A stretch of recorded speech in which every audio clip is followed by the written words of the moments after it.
जब अधर्म अपने चरम पर होता है, जब मानवता अपनी आंखों पर पर्दा डाल लेती है और जब पृथ्वी की पुकार ब्रह्मांड को हिला देती है, तब कोई आता है, वो जो साधारण नहीं होता, वो जो न सिर्फ युग को बदलता है बल्कि सत्य को नव जीवन देता है।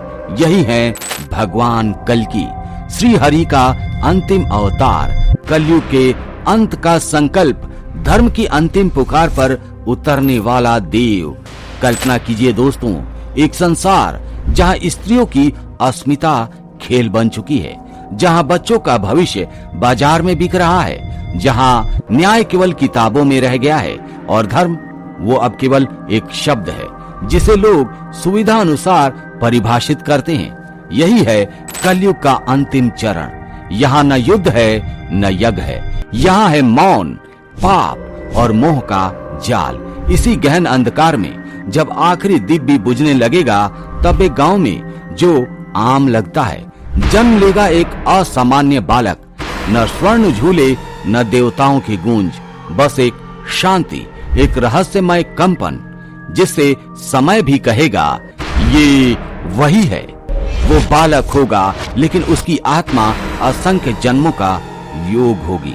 16 वर्ष की आयु, एक रात जब आकाश रक्तिम हो जाए, धरती की धड़कन थम जाए, तब उनके समक्ष प्रकट होंगे भगवान परशुराम, सप्त चिरंजीवी, काल का योद्धा, ब्रह्मास्त्र के ज्ञाता। वहीं उन्हें देंगे दिव्य शिक्षा, न्याय के लिए युद्ध, नीति के लिए निष्ठा और शक्ति के लिए संयम। शस्त्र नहीं, एक धर्म युद्ध की तैयारी होगी। हर दिन तप होगा, हर रात ध्यान होगा। जैसे जैसे अधर्म प्रबल होगा, श्री हरि कल्कि के साथ खड़े होंगे 7 अमर योद्धा। सप्त चिरंजीवी, नंबर 1 अश्वत्थामा, शापित योद्धा पर अडिग धर्म सैनिक। नंबर 2 राजा बलि, दानवीर पर अब धर्म का रक्षक। नंबर 3 विभीषण, लंका से पर राम के धर्म में अडिग। नंबर 4 भगवान हनुमान, शिव के अंश, भक्ति और बल का संगम। नंबर 5 कृपाचार्य, ज्ञान के अमर स्रोत। नंबर 6 भगवान परशुराम, स्वयं गुरु। नंबर 7 वेद व्यास, वेदों के शब्दों में छिपा भविष्य। ये केवल योद्धा नहीं होंगे, ये होंगे धर्म के जीवित प्रतीक, कल्कि के सहायक। परंतु अंधकार भी चुप नहीं बैठा। कली एक जीवित पाप, जिसका जन्म किसी देवी से नहीं बल्कि मानव के लोभ, वासना, द्वेष और अहंकार से हुआ। उसके साथ होंगे 2 अमर सेनापति, कोक और विकोक। 2 असुर, एक जीवित रहे तो दूसरा मर नहीं सकता। अमरता का मायाजाल, उनकी सेना होगी हर इंसान के भीतर के अंधकार से बनी, जिसने इंसान को राक्षस बना दिया है। एक दिन आकाश में अशुभ नाद होगा, धरती पर रक्त वर्षा और समय थम जाएगा।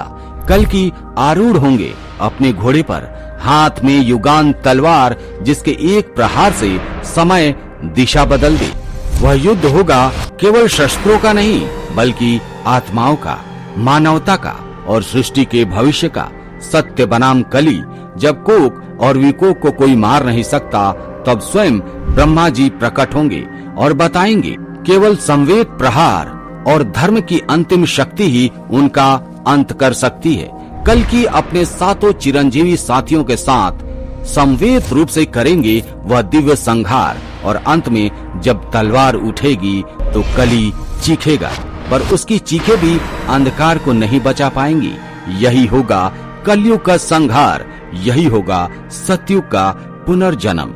युद्ध के बाद श्री हरि कल्कि करेंगे विवाह देवी पद्मा से, जो स्वयं माँ लक्ष्मी का अवतार होंगी। यह विवाह होगा सिर्फ 2 आत्माओं का संगम नहीं बल्कि सृष्टि और धर्म का पुनर्संयोग। फिर धरती पर बरसेगी शांति, धर्म पुनः अपने सिंहासन पर विराजमान होगा।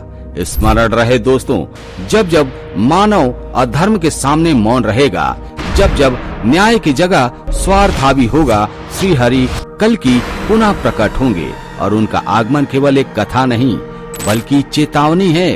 यदि यह कथा आपके हृदय को छू गई तो कृपया इसे लाइक करें, साझा करें और हमारे चैनल समय चक्र को सब्सक्राइब करें। जय श्री हरि कल की, धर्म की जय हो।